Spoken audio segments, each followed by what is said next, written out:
He is one of India's most celebrated faces today. Time magazine has named him a superstar of Indian Arthouse cinema. He is a complete antithesis of what we expect from a celebrity. A very unusual man who has not just been spoken about, but who lived his life on his own terms. He has shown that what makes a man really hot is how much he cares for ones around him. Fearlessly individualistic, talented, confident, and so versatile. A well-known actor and international rugby player, writer, activist, his achievements are innumerable. Whether it's on screen or off screen, he is a true role model of our times. All these quotes are from various media sources and they refer to a guest of our program, author. You are the author of your life, Rahul BOSE. Welcome and thank you, Rahul, for finding time in your busy schedule to join us. Oh, it's an absolute privilege, Svetlana. Thank you so much. I'm very happy to do this. I don't know how many people will respond to this, but I hope they do. I'm looking forward to the conversation. Thank you.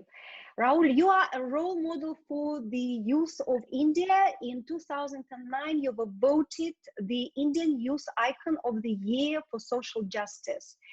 You are invited to speak to young people not only in India, but also in other parts of the world on a variety of issues around intellectual, social, and personal transformation. You have given speeches at Oxford, Cambridge, Harvard, Yale, MIT, amongst others. Ironically, despite having straight A's in everything at school in India, you were rejected by every single university you applied to in America. Now you're invited to speak there. What is your message, your advice to young people today? Well, not just one piece of advice. There are a few things that I always say. Career-wise, which is what I find I was obsessed with, and that hasn't changed. The youth are still obsessed with their careers and how to actually be happy doing what they're doing as a job. I always say that find what is closest to your heart. And if you can't make that your career, keep it as a hobby at least. So if you have to become a banker because you have to make money, because you have to raise a family, that's fine. But if you loved playing the violin and you were good at playing the violin when you were in school and you were in university, don't drop it. Keep playing the violin. And who knows, at some point of time in your banking life, in the bank, there might be the annual celebration day of the bank when you could play the violin. And who knows, on that day, there could be somebody who runs a small repertory company in the town that in the city that you're working in. And you might just start playing with the repertory company on weekends. And who knows, someone might say that, look, this is something that could really travel. Would you like to be part of the repertory company? Or would you like to be part of a bigger, who knows where it goes? Hold on to the deepest loves and the stuff that you were really excellent at as a child. Do not let it go. And if you can't make it I would love it for you to be your vocation. But if you can't do that, keep doing it. At the very minimum, it will give you a sense of deep inner peace and fulfillment, which banking may not, certainly wouldn't do it for me. And who knows, it might even build to something else. So I think that idea is very simple to implement. The youth are not ready to listen to theory. They want to listen to actually what happens in practice. So these are my lived lessons. I was in advertising. I couldn't make it as a theater. I started on the stage. I couldn't make it on the stage. I couldn't earn any money on the stage, unlike how you can in England, unlike how you can in New York and a few places across the world. It's not available. That kind of monetary compensation is not available to you on the stage in India. So I began to write for advertising. And unlike my banking example, I loved advertising. I was a copywriter. I had a facility with words. I had ideas, but it wasn't quite the center of the target. It wasn't quite the bullseye. And acting was always the bullseye. And so I acted on the side. I acted on the Bombay stage, and we used to rehearse in the evenings after work, and we used to put up professional shows on the weekend. And then one of those shows, 4 years down the line into advertising, I was spotted by a casting director for India's first major English language film. There had been an English language film done before, 4 or 5 years before that, but it hadn't really been major. This was produced and distributed by 20th Century Fox, and it was an indigenous Indian product. So I took time off from advertising. I shot that film. The film became a success. And 5 years after I had joined advertising, I quit advertising and I became a full-time actor, only because I had never left acting. So that's my first very core lesson to the youth. And the second, perhaps even more fundamental lesson is always remember that if you cannot find for yourselves 2 or 3 values that you stand for, you will never be able to take a stand, whether it's for your daughter, whether it's for your work at your work, whether it's on an issue like Black Lives Matter. You will not be able to take a stand because you will not know who you are. And the youth always says, yeah, but what 3 values do I stand for? And there's a very simple way of finding that out. If you died today, I tell them, what are the 3 things you hope your best friend will say about you at your funeral? Would you like your best friend, Svetlana, to say, I really miss my best friend, Sabrina, because she was kind, she was generous, and she was truthful. She always spoke the truth. Now for Sabrina to actually, for people to say that about Sabrina, it means that Sabrina in her life should have been kind, generous, and truthful. So if Sabrina tells me, Rahul, I wish Svetlana would say I was kind, generous, and truthful if I died today, she's articulating the 3 things that she holds dearest to her heart about herself. And so she should ask herself, have I been kind? Have I been generous? Have I been truthful? If that's what I want people to say about me at my funeral, those are the things most important to me. But have I lived that way? And that's how you arrive at the core values that are so precious to you. And if you don't have them, you will never have a stance to take on anything in the world if you don't know who you are at the very core of your being. Amazing, amazing rules and advice to follow. You were a part of the national Indy rugby team from 1998 to 2009. You played in 17 international tournaments for India. Sport has been one of the greatest influences in your life.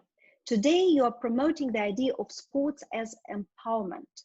What did sport teach you? Which skills did you acquire from your sports career which help you in your other activities? Sport has taught me more than my parents have taught me, Svetlana. Sport has taught me primarily to lose. I was a very bad loser. I hated losing.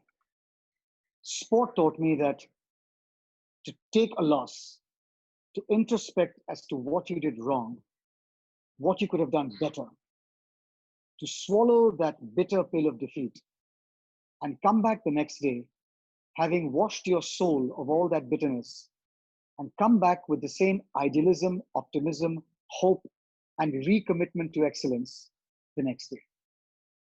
That's the most fundamental lesson that sport has taught me. There will be days when you win and you will not question what you did wrong. There will be days when you lose and you will not congratulate yourself on what you did right. Sport has taught me at your best moments to always shine a light into your soul and ask yourself, what could you have done better? And at your worst moments, to blow a warm breath on your soul and see what that soul did well on that day. So I think in both respects, whether it's as an unforgiving doctor or whether it's as a forgiving lover, those 2 parts what sport has taught me, the most important. There are many, Ra- many, many other lessons that sport has taught me, but this is the most fundamental. Rahul, do you have a role model? Who is your biggest inspiration? No, I don't. I take a little bit from many, many people in the world. I take the talent and the anger of Arundhati Roy. I take the sense of justice from Noam Chomsky. I take uh, the sense of humor of so many people I can think of, but Robin Williams, the mad genius. Um, I take a sense of uh, a sense of self and a sense of compassion from Mahatma Gandhi, and so many people. And you learn every day, and you add a little bit of color, a new color to your palette every day. And when the old colors are fading, you go back and replenish yourself with those colors from other people. Non-violence is not the only thing. Gandhi is not the only person who speaks about non-violence. So does Martin Luther King. So does the Dalai Lama. So there are many places where you can get the same lessons formed to replenish yourself. But yes, I'm always on the lookout for something new to learn. It could be anybody. I mean, I have learned from my 23-year-old niece. I have learned to have this irreverent sense of humor. I've learned from her to have a great sense of dignity and self-respect. So, it doesn't matter who it is and how famous or not famous they are. If you keep your heart open and your mind open, you will find something new and something precious to add to your collage. Beautifully said. Important professional sportsman career, acting, directing, producing films, running NGOs, and many other social causes you are involved in, well known as a prolific speaker and therefore being constantly invited to lecture in many places all over the world. What is your secret for efficiency and multitasking? Love. If you love something, I mean, which father, which mother has ever said, I don't have time for my newborn baby? You might not have the money. You might not have the means, but you always have the emotional energy. Always. There's nothing that you will not do for that little infant, which is in your power. You will rob, you might even kill for that child. So when you're powered by love, it's like being in a buffet. I don't know how you pronounce it. Buffet, buffet of food around you. And there's chocolate cake, and there's chocolate ice cream, and there's bitter chocolate fudge, and there's a chocolate fondue. And you have space in your stomach for all of that. But if somebody puts spinach and broccoli and maybe, turnips, you might say, you know what, I'm not so hungry. But if you love everything in front of you, you will always have an appetite for it. The secret is to only do what you love. Because within that, there will be so many things that you don't love in that thing that you love. Within loving to make films, if you want to write your films, writing is the most exhausting thing I've done in my life. It's more exhausting than playing for India. It's more exhausting than going to an Indian training camp where we train 6 hours a day. I just find it to be physically exhausting. So you might not love every part of the process, just like you might not love changing your child's diapers 13 times a day or at night when you have work tomorrow, when she has to go and, go into the, I keep saying bank, but go into work tomorrow. But she does it because of love. So I think that the secret to whether it's the talks I give, whether it's the interview I'm doing with you now, whether it's my rugby or the money I'm raising today for the sport or the cinema or my two nonprofit organizations, I don't ever have to force myself to do it because I love it. And I've chosen to do these things. which is why when I don't want to do something, it means I don't love it. So there's nothing, no amount of money, no amount of fame, no amount of you know, beautiful women, nothing. That's just not going to change my mind. Rahul, in 1999, to prepare for your role in the film Split Wide Open, you spent 2 weeks observing a drug dealer and lived in Mumbai slums. It was that experience that first awoken your social consciousness. Later, you set up 2 NGOs, which you run now. One is called Yale, Help Eradicate Abuse Through Learning, which is about prevention of child sexual abuse, as well as healing those who have been abused. And another foundation which works with children from underserved part of India, as well as gender equality issues. My next question is related to the situation of women in India. We talked about it with Princess Françoise Sturza, founder and president of Heart for India Foundation, who kindly introduced us.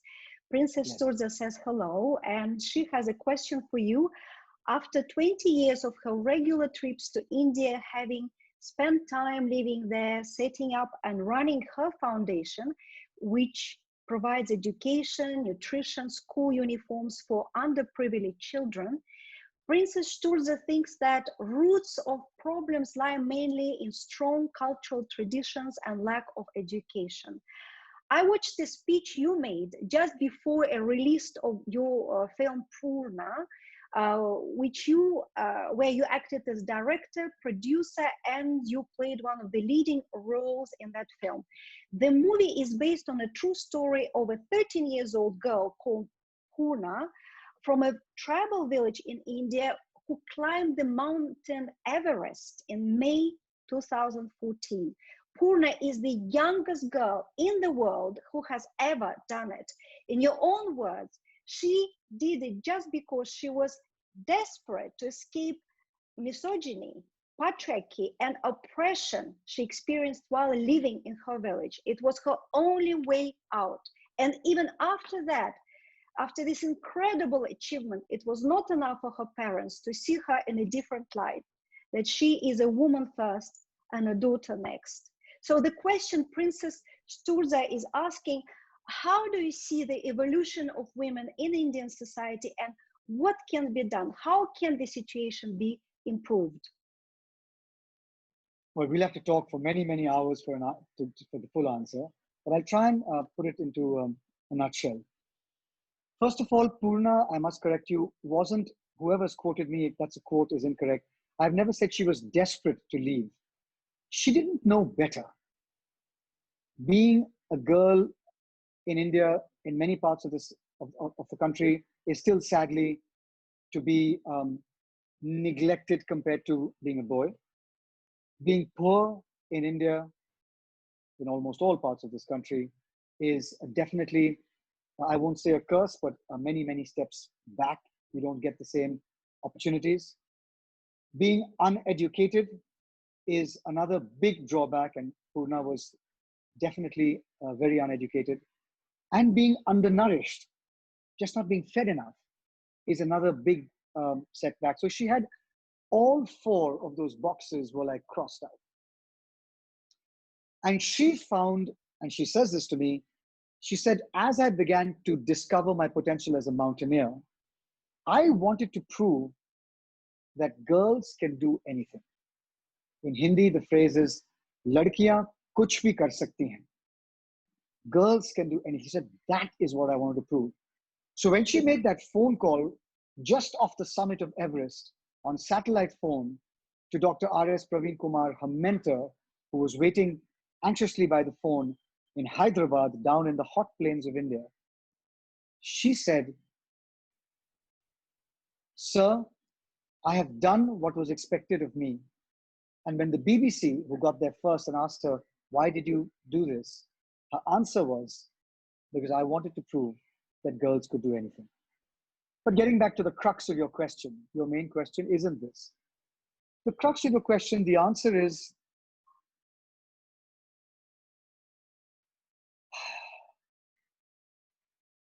men. Patriarchy doesn't come from an invisible space. The jealous possession and keeping of power doesn't come from an invisible space. The routine subjugation of anybody else who can threaten your position doesn't come from an invisible space. It comes from men having controlled that space for centuries. And it's across communities and it's across castes.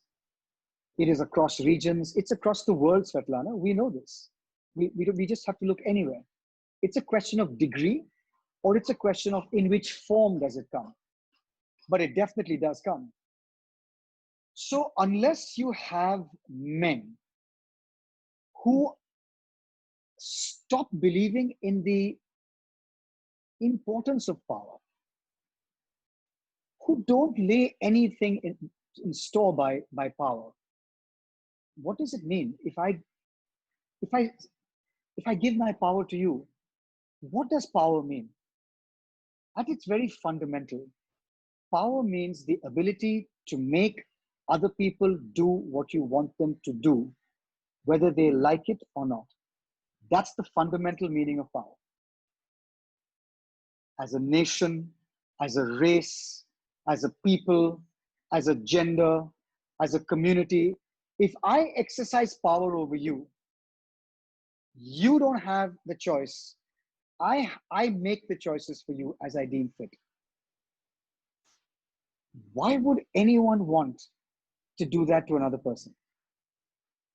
What satisfaction does it give anyone to be in control?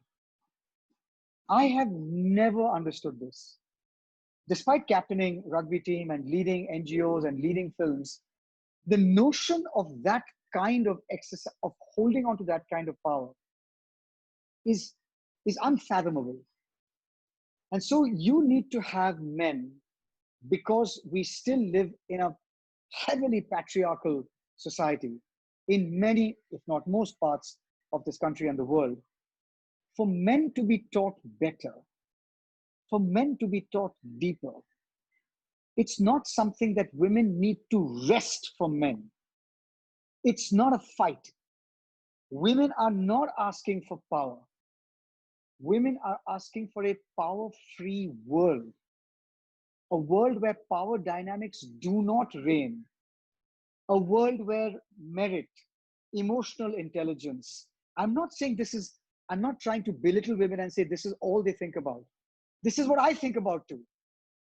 Where merit, talent, kindness, compassion, emotional intelligence, empathy, love, honesty, hard work, these are the qualities that determine the beauty of our lives. It's not money. That's just a vehicle. It's not power. So unless you have a generation upon generation in different parts of this world of men understanding that this does not lead to happiness, the exercise of power has only led to the inflation of your ego. And the inflation of your ego only leads to an insecurity about when that inflation will deflate. So what can I do next? Which country can I conquer next as the conqueror? To increase my sense of self-importance. I don't care if the world hates me as the most bloodthirsty, cruel invader. I have added one more piece of the world to my domain. What does it mean if there are women being raped, children being killed, men being beheaded? What does that mean? So really, whether it's India or anywhere in the world, you have to raise your boys better. And if you want to raise your boys better, then you have to, it's not about education, Svetlana. It's about the right education. There are many wrong different types of education, masquerading as education. It's the right education, which is, this is what happiness means. A child will never want to gain power as she or he grows up. A child is looking to gain knowledge and that magical thrill that they can't even stand on both feet when they see something that is magical, that is thrilling, when they've done something that is unexpected of them, that they didn't expect themselves that they could do, those very primal responses to creation, to a joke, to uh, to laugh, those very fundamental things are what we surely should be doing all the time. To be ready to laugh, to be ready to cry, and to be ready to apologize. Because none of us are perfect. Everyone, I mean, I'm sounding really sagely and wise right now, but I fail every day on this very paradigm. I have an ego that is hurt. My first response to when I make a mistake is it's the other person's fault. 1 second, it wasn't me. It was because the weather was like this, or it was because that person had pushed me from behind. It's never about me. And it's only after a day of unhappiness when I'm like, this is not going to leave bugging me on my shoulder till I look at it and say, yeah, I was wrong. I was also wrong. There were many other people wrong, but me too. So that is where I think this entire this fundamental thing comes from. Everybody says, let's educate our girls. Educate them doing what? If you educate them to be scientists, that doesn't mean that they're free. That doesn't mean that they can turn around and tell the male elders of their family that I want a share of the property. If they're raised to be sports persons who are erect and proud and physically, that doesn't mean tomorrow that they're going to say, I will marry the man of my choice and I will not listen to you. That's the education that you need to do. And so when I worked, and I've been working on gender for 20 years, but I started doing workshops with girls and women who were not even allowed to leave their homes. And this is the first thing I tackled. How can they find ways, and I used rugby as a metaphor, how can they find ways to slowly change things? So when I made them play rugby, they didn't even understand why I was making them play rugby. But I put 3 people in front of them, and they had 4 people on their side. I said, each of you goes to one person. The person tackles you, you pass the ball. Next person tackles you, you pass the ball.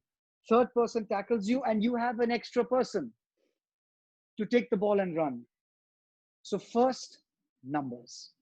You need numbers to change things. Second, when you play rugby, you take a step, but you have to pass the ball back. That's the rule of rugby. That's the rule of patriarchy. Unless the next person takes a step beyond the line where you pass the ball from, you don't make a step. I can take a step and pass the ball, and she can take a step and pass the ball, but the ball will stay flat. Unless the next girl doesn't take 2 steps, and the third girl doesn't take 3 steps, the ball doesn't move forward. So the first girl in the family, the grandmother studies till grade 2. The mother studies till grade 6. The daughter studies till grade 10. And the granddaughter goes to college. Now we are talking about moving the ball forward. And it's these lessons I try to show through rugby, to show them how they can actually do it slowly, incrementally, building up people, and finally look for the weakness in the opposition. Even if it's 4-on-4, who is the weak player? Attack the weak player. So who is the uncle who loves you to death? Who is the father who can't say no to you? So when you want to make a break in the family social norms vis-a-vis gender, go to the softest target possible and start probing that target. And hopefully you'll make a little bit of a headway. So many women will have stories about the fact that if it wasn't for the fact that my mother kept talking to the grandfather who doted on me, I would never have been able to get here. So these 3, I'm just giving you tiny examples, are the way I used to try and show how women can actually start to break the shackles. Sorry, my answers are very long to your very short questions. It's beautiful. And I think there's so much to learn about. And this is, as you say, it's men's perspective, and what you are telling us, is just shows that there are men who think differently and who are ready actually to give what it needs. And I totally agree with you. Without men, it cannot be done. It has to start But there. it has to be men and women together. And it has cannot to be just be women. absolutely. It just Absolutely. cannot. You have to look for those few men who don't believe in power, basically, who don't believe in power and ego, and they're the ones who will who you have to corral onto your side. Well, we have one. We have Rahul BOSE, so that's Yeah, already a definitely lot. do. You definitely do. Thank you, Rahul, for that great support. And this is very, very encouraging to hear it from a man.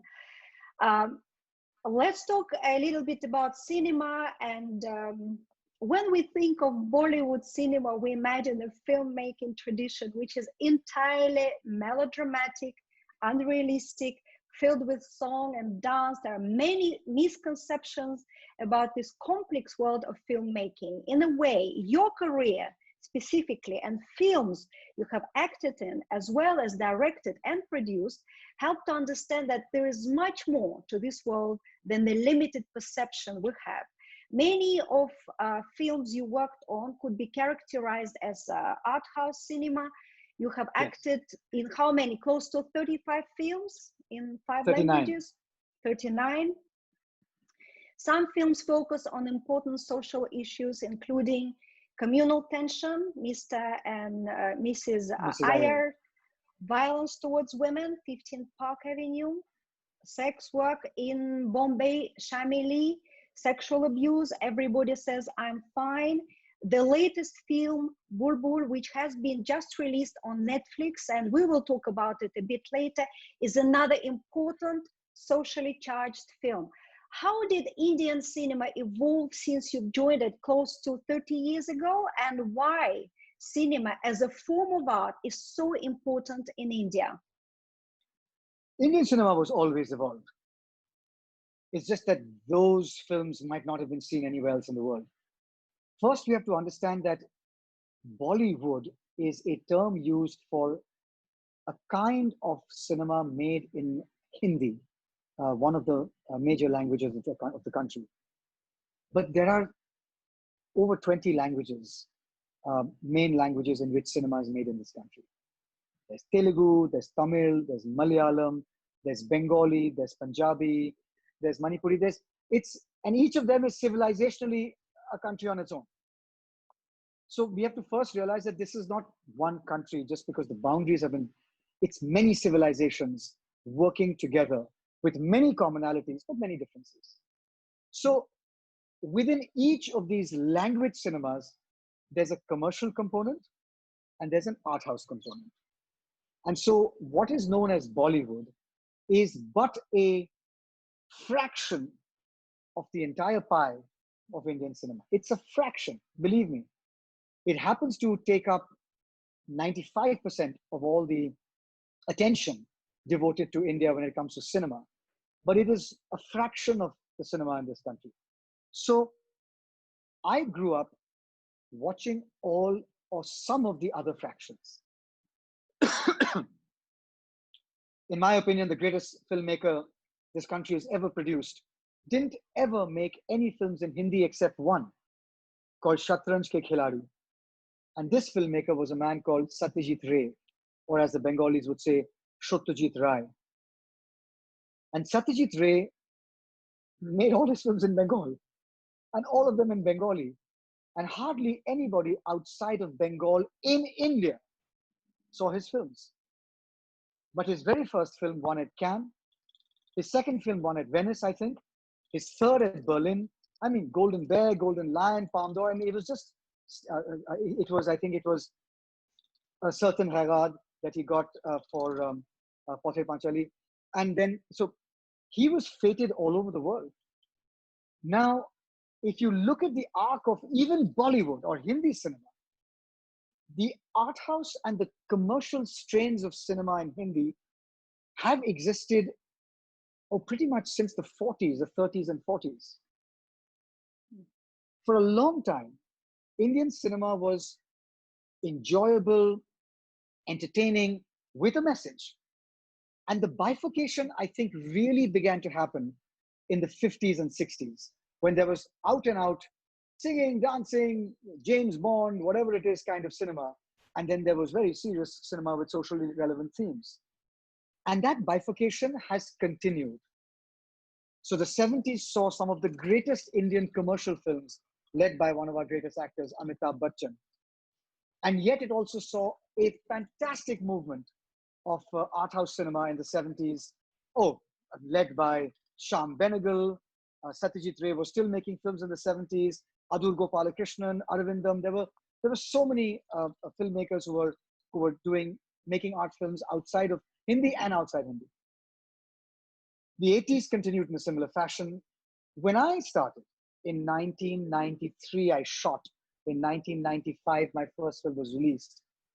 So a quarter of a century ago, there began to become a kind of rejoining of the two strands in a certain fraction of Hindi cinema, where it was enjoyable, where there was a socially relevant message. And so today, to cut a long story short, there is out and out commercial cinema. There is definitely art house cinema. And there is something that we can call middle of the road cinema, perhaps, that melds the two, beautifully done by Basu Chatterjee, Rishikesh Mukherjee in Hindi cinema in the 70s and 80s and a little bit of the 90s. So I have always chosen either the art house stuff, which not coincidentally has been in Bengali, has been in English, because there are limited markets that can therefore cater to limited audiences with limited budgets. And so the financial strain on the film is not such that they have to compromise on their message, Svetlana. The Hindi films, the financial strain becomes a little bigger because you're like, listen, we have to make it look good, because people who watch Hindi cinema are used to a certain amount of production values, a certain kind of mounting, a certain kind of marketing. So we need to get it there. Therefore, the message just can't just be, two people in a room talking about love and death, but two people in a room talking about love and death when there's a fire outside their building. And it's about, can we get out, can we not? So can we also have, a thriller element put into it? So those films are the ones I've done in Hindi. I've done some pretty commercial films. I've done the typical boy band film, three buddies starting a band and their personal lives and how they, they negotiate their personal lives and their success as a band and friendships in Jhankar Beats. I've done the classic, should I marry or should I just stay a bachelor? But I love the girl, but she wants me to marry her, but I'm commitment phobic and I don't want to, and I run away, but then I'm unhappy and I want to go back to her, but now she's seeing somebody else and I made a mistake. And what is this with men and their commitment phobia towards marriage? That's something that's pretty commercial and light and breezy and witty and happily written.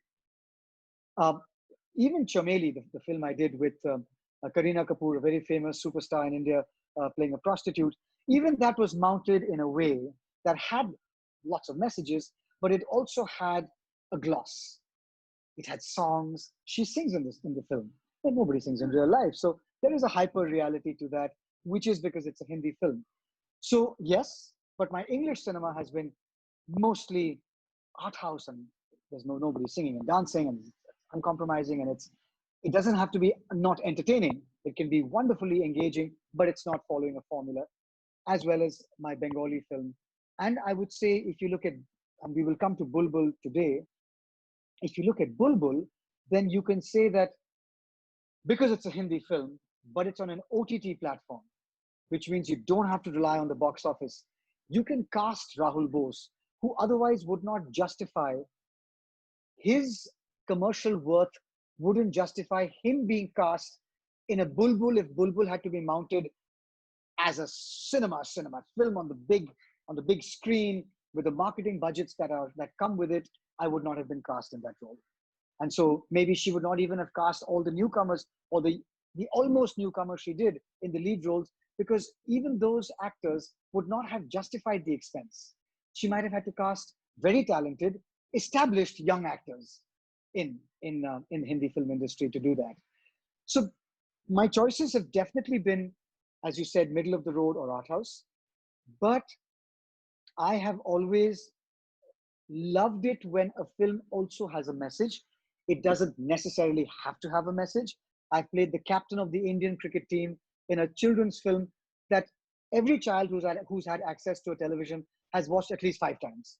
Whenever I go into a school, and I've been to over 500 schools in my life, delivering talks to kids of all ages, I always say, who has seen Chain Kuli Ki Main Kuli once? And all the hands go up. Twice, all the hands go up. 3 times, all the hands go up. 4 times, few hands come down. 5 times, then the hands start coming down. So, I love doing that. It didn't have much. It had a message, but not that much of a message. It was about a child leaning on magic to be successful or leaning on his own talent to be successful. Thank you so much for giving us this insight. And you already started answering some of the questions our viewers have asked. In 2017, while working on Poorna, you became the first film director in India who had 3 charters on the set: sexual harassment charter, labor charter, and green charter. Has this practice been adopted by other filmmakers since then? I don't know. I honestly don't know. But that's a no-brainer for any film I do now. The sexual harassment charter was given to every member of the cast and crew. We have an independent committee that overlooks if there was going to be any complaint. I would not be part of the committee. It would be handled by somebody, and the head of that committee was Nandita Shah from Akshara Center, who is one of the most respected voices on gender justice in the country. The Green Charter was way before COVID and all this stuff. It was all about using recyclable materials. Mud, glass, absolutely fine. No plastic. No plastic at all. It would be, you would have big plastic bottles of, of purified water that would then be, so we would have a very, very low carbon footprint when it came to that. The child labor charter was, I think, a very, very important charter that I created with my team. It said that no child actor will work more than 8 hours a day. No child actor will work more than 4 hours at a time before a break is given. Every child actor will have a teacher on the set to help them with their homework, to help them with their schoolwork. Every child will have the option of having a guardian appointed by us in conjunction with their parents' agreement, or the parents can come, or a relative can come and be on the set. And finally, food, medical, all of that, you should let us know in advance, so we will make sure that your children have whatever your children need. So allergies and stuff like that. So, I don't know whether other people have done it or to what depth and extent, but for me, for example, we had porter cabin toilets for women in all our locations, and they were cleaned every 10 minutes. I have seen countless occasions when women have told me they haven't gone to the toilet the whole day of shooting or the whole day of working somewhere outside in the country, because they don't have a place to go. And even if they have a place, it is so filthy and so unhygienic that they're going to get an infection immediately if they go. So I said, and we have carried these porter cabins up the mountains to make sure that our women are comfortable, or we have found alternative facilities in people's homes where women can go. It is, I think in many ways, from a woman's point of view. And I made a film called Everybody Says I'm Fine, my first directorial venture in 2001. And the greatest compliment, the film got awards, I got awarded. It was the first Indian English film to be distributed by an American distributor, Panorama Pictures in America, in 14, 15 cities to be distributed. It was an English film. And the greatest compliment I got through all the film festivals I went to across the world with the film, and many in America, was at the Toronto Film Festival, where after the screening, I found a woman looking around, not backstage, but where everybody was having a drink and milling around and questions and interviews. And I said, yes, ma'am, can I help you? She said, well, I don't know whether you can or not, but I'm looking for the director of this film. And I said, well, I'm the director of this film. And she said, no, no, no, no, no. I'm looking for the director of this film. I said, yes, I am the director of this film. She said, that's impossible. I said, why? She said, no, this film has to have been made by a woman. And it was just fantastic. It was fantastic to, of course, we had a long conversation after that. But she was convinced that a film with such sensitivity about gender, about sexual violence against children, about hidden tragedies and pleasures could only be made by a woman. I found that to be fantastic. It is fantastic. It is fantastic. Thank you for sharing this story. I see cinema as a very powerful form of art, which can be also instrumental in building bridges among communities, nations, countries. And I want to give you two examples. The first one is from the time of my youth, when I lived in the USSR, specifically in Russia. At that time, there was a very strong presence of Indian cinema, which largely contributed to building a perception of India as a friendly country with beautiful people and amazing culture. And I can reassure you that many girls and young women were in love with Amitabh Bachchan and Rishi Kapoor. Another example I would like to use is a 2010 Indian-Japanese romantic drama film directed by Bengali filmmaker Aparna Sen, where you play the lead role together with a Japanese actress, Chigisa Takaku. Takaku, I'm sorry if I don't pronounce well. A beautifully told love story of two pen friends from India and Japan. For me, it's just two examples how arts and cinema can remove barriers in order for us to appreciate each other on a human level. Does this resonate with you, and is there something you consider when you make your films? Of course it does, Svetlana. Of course it resonates with me. It resonates with everybody. I mean, the idea that a specific, unique tale located in a specific cultural context in a village somewhere thousands of miles away from Geneva or America or Tokyo resonates with somebody who has no understanding of that world obviously shows that all of us, our hearts beat for the same things. All of us want to be loved. All of us want to be respected. All of us want to be treasured. All of us feel the same things. So why would it not? I mean, we're not talking Game of Thrones here. We're talking about, where you can be dazzled, or Star Wars. We're talking about the deepest human values. And if I can love Amor, or I can love City of God, or I can love Seven Samurai, it has to be because I'm finding something that it says to me about me, about, therefore, my soul being connected to everybody else's soul. It's a very Indian concept, not Indian. It's a very civilizationally from this subcontinent. It's a concept that exists here. It's a concept of the world soul. It is everywhere.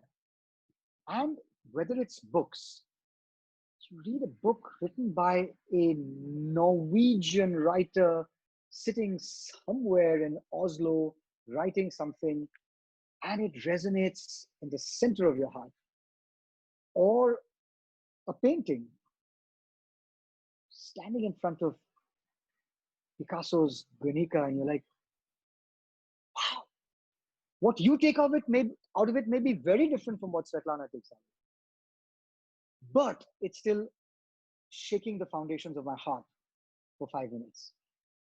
Art, writing, cinema, music, all of this is It laughs in the face of national boundaries. It laughs in the face of regional chauvinism. It laughs in the face of racism. This is stuff that every day you know that all of that is man-made, and I don't use that word lightly. And this are the only enduring truths that matter. Oh, thank you so much. I think today we can't talk enough about these things, you know, considering the times we are living through. And I think it's a very good reminder what makes us similar and what we have in common and what we share rather than what makes us different. Thank you so much on that insight. A few questions mixed with a few thoughts. Stephanie Lacroix from Switzerland, who is also working for Heart for India Foundation, is asking you a question. Do you have any criteria when it comes to accepting a role in a film? Is there a reason why you don't play in many Bollywood films? It's probably, well, you probably answered it already. No, I'll answer it differently. I have 5 criteria. Story. I have to be, as an audience, interested in the story. Character. I have to want to play that character. Maybe I've played him before 15 times. I don't want to play it again. Maybe I've never played him. Yes, I'd be interested. So we'll see. What is my appetite for that character? Third, does my character drive the story? Which means if the story didn't have my character, would it affect the story or would it not affect the story? In a big way. That's very important. Fourth, my co-actors. I can't act alone. Nobody can act alone. Acting is about reacting. When you play tennis with a weaker opponent, your game becomes worse. When you play it with an equal or a better opponent, your game becomes better. And finally, the director. Does the director have vision? Does the director have passion? Does the director, is he or she dying to say something? Which is why I have worked with, my God, 10, 11 first-time directors. Because it's not about how skillful they are. It's not about, will they give me a hit? Will my film be a blockbuster? Will it do well commercially? It's about, is he or she interesting? Are they stubborn? Are they burning with fire for their vision? And that's when I say yes. This is great. Stephanie is also asking, what is the best compliment for you as an actor? And would it be different as a man?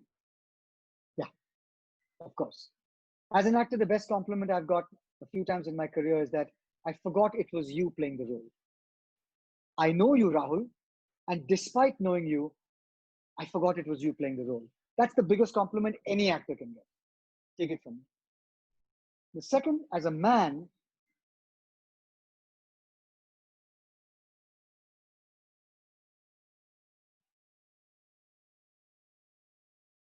I don't look upon you as a man.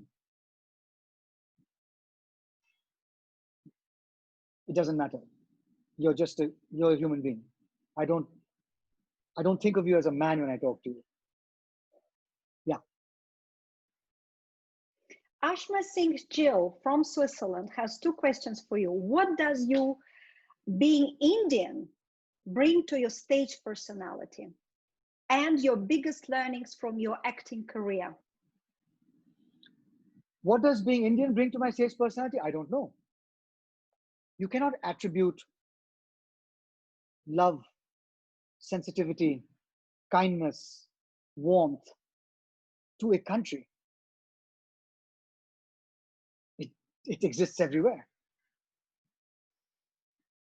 I can speak for this region. Warm, emotional,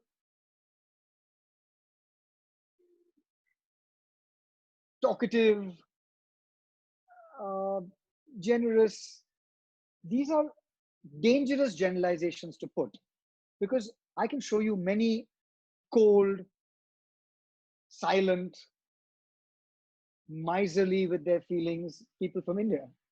So it's very odd, this attribution of human characteristics and values to a country. We love to generalize. And as I grow older, I refuse to generalize. Because each time I generalize one way, I can see somebody exactly the opposite. Oh, Indians love food. Oh, Indians are, we hate to queue up for something. But there are other Indians who don't. So it's a tough one. It's a tough one. So earlier, I've written a piece about what it means, what it is to be Indian. But today I might not write that piece. It's a very affectionate piece. Look, I love this land. I can't say country. I can't say region. I can't say subcontinent. I love this land. I love where I've come from. I like the weather. I like the people. And maybe I'll meet the same people somewhere else, but I love the way the people are. I love the flavors and the food. I would never leave this land. I have had so many opportunities to leave this land. I would never leave this land, no matter what the political situation might be. I will be here. If I don't like the political situation, I will fight it. If I like the political situation, I will put my shoulder and help push that wheel further. But I will never leave this land. My heart, my feet are embedded in this land. Sorry, she had a second question. The biggest learnings from your acting career?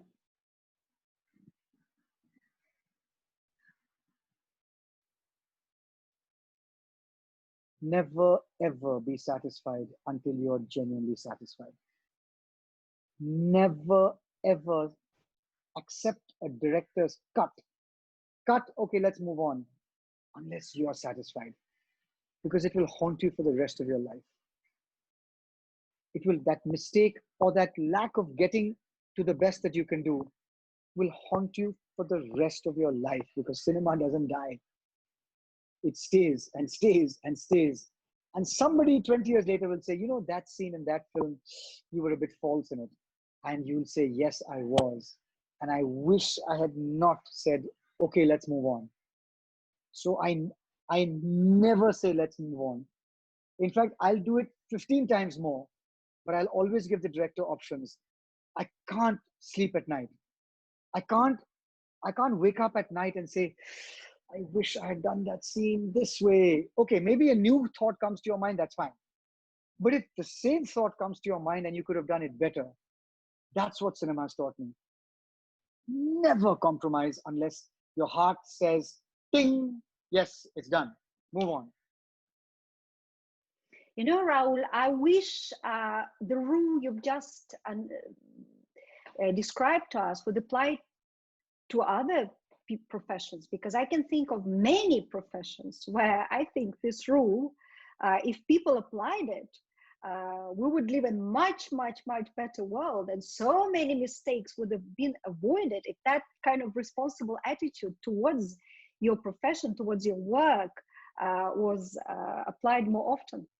Thank you. Svetlana, I would actually say I was talking about it being more true to your own sense of excellence.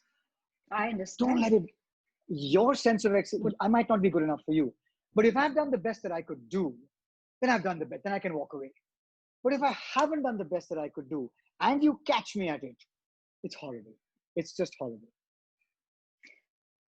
That's a great rule to follow in life. I totally agree with you.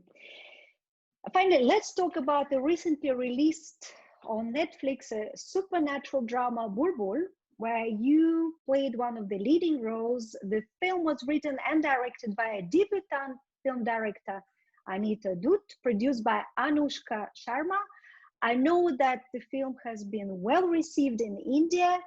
I watched it and I really, really liked it, and I do recommend to our viewers to watch this film. One question is from Sajita Waldron from England, and I will join Sajita in saying that the cast was perfect. The actress who played Bulbbul, Tripti Dimri, is incredibly talented. The costumes are sumptuous and beautiful, from the frills on Bulbbul's velvet blouses, everything is perfect. What was the inspiration behind the film and settings? And can you just tell us a little bit more about this film and your intake on this film? I can't speak about the inspiration for Bulbbul. I think Anvita is the person to ask. In my conversations with her, I know that she wanted to write a fairy tale in the classic sense of the word. Fairy tales are very dark. And she said that whenever she used to listen to the story of Red Riding Hood, everybody would be worrying about what would happen to Red Riding Hood. And she would be worrying about the wolf. What happened to the wolf, you know? So she has a dark, twisted, beautiful mind. So this is what we've done a lot of interviews for the film, and I've been listening to what she's been saying. And so she wanted it to be a true fairy tale. And every fairy tale has a caution, a moral, a dark lesson to be learned.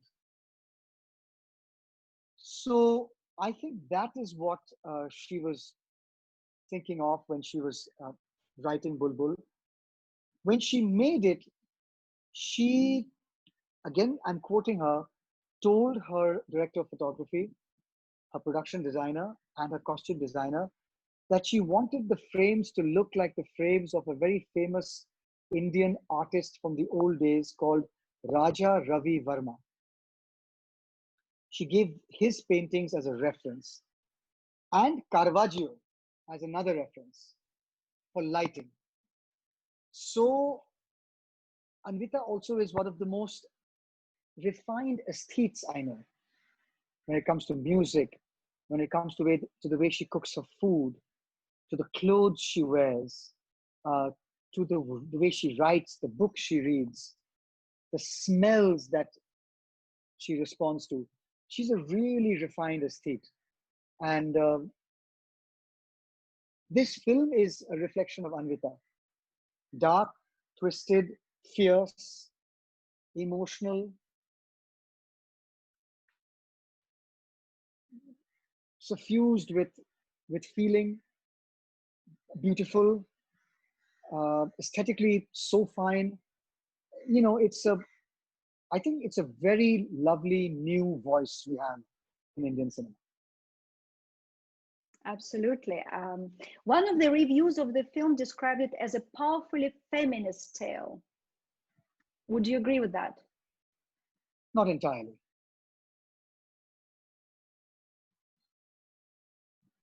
Bulbbul shows us that a woman has to lose everything and die before she can become the woman she should be,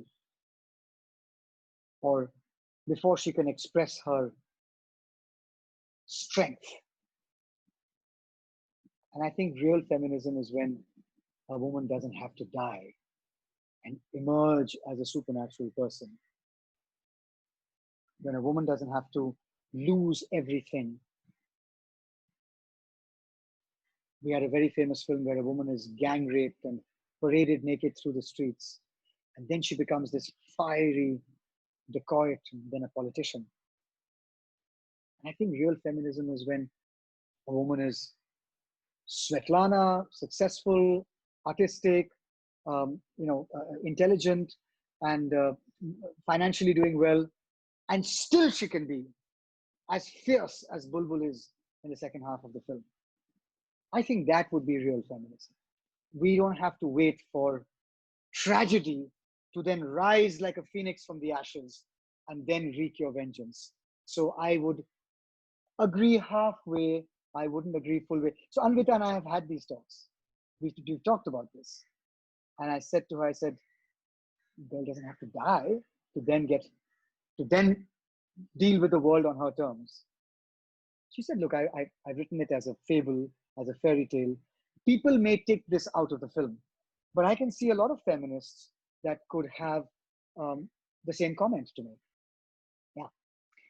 Absolutely. I love your definition of feminism. Once you said, my definition of feminism is to create a society where a woman has the power and the agency to be who she wants to be.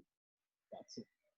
And she doesn't have to die and to be violated and to go through the hell and back. And I totally agree with you. Let's leave it as a fable, and let's create another reality altogether. You know, as we said, we can't do it without men. And this is so important to have your voice on this, because you have a lot of influence and many people listen to you, and you have earned your respect by not just words but by your doings, you know, where it comes to your acting career, when it comes to your sports career, when it comes to your NGO work. You know, unfortunately we don't have all the time in the world to talk about all this today, because otherwise we could talk for hours, and there are so many questions I would love to ask you. Maybe in the future we'll have another opportunity to dive in into some other parts and lessons. Well, we are coming to the end of the program. What would you like to wish our viewers? I think what we are missing from this world is kindness. This world is becoming a very unkind place. I just wish we can, let's start by being kind to ourselves. Let's forgive ourselves. Let's come out and apologize. And if you apologize, nobody in the world will not accept your apology. You just have to say, I'm sorry. And then if you've given yourself that and you've given that to somebody else, you build a lot of trust. If there's one thing the world needs today, it's for people to be kind to each other. In every single way. We desperately need it. I would not have said this 10 years ago, but today, with all the violence, xenophobia, nationalism that's sweeping across this world, with these so-called, you know, strongmen leaders who are teaching the worst values that any child could imbibe. Luckily, we have Jacinda Ardern, who's in New Zealand, you know, so she still holds a bright light out. No surprises that she's a woman. But otherwise, kindness. We need kindness in this world. That's the one thing that I would ask for urgently today. Kindness, support, and not to forget, we are in the same boat. We are all together in this boat, and so much depends on how we learn, how we cooperate, how we talk with each other, how we communicate with each other, how we tolerate, you know, and respect each other, because we are depend on each other, and we should not forget that for sure. Thank you so much. Thank you, Rahul, for being with us today. It was great talking to you. Thank you for generously sharing your wisdom, your insights, your experiences. I don't know how much wisdom or insight I have, but thank you for listening. I don't know, I think it's the Japanese, I forget, but one culture that says the greatest compliment you can give someone is to listen to them. So thank you for listening, and thank you to all your listeners and viewers for listening. I've really enjoyed myself. Good luck in the future. I hope you enjoyed this edition. Please subscribe to my YouTube channel and get engaged. Put likes and comments if you like the interviews. Share information with your network. It's free, and it would help us to bring other great guests to you. You can ask your questions to my next guests of the program. All you have to do is to follow me on a social media platform of your choice, where I announce my next guests in advance. The most interesting questions will be asked during interviews on your behalf. So don't forget to mention your name and location. You can also let me know who you want to see in our next editions. For now, stay safe, stay positive. Until next time.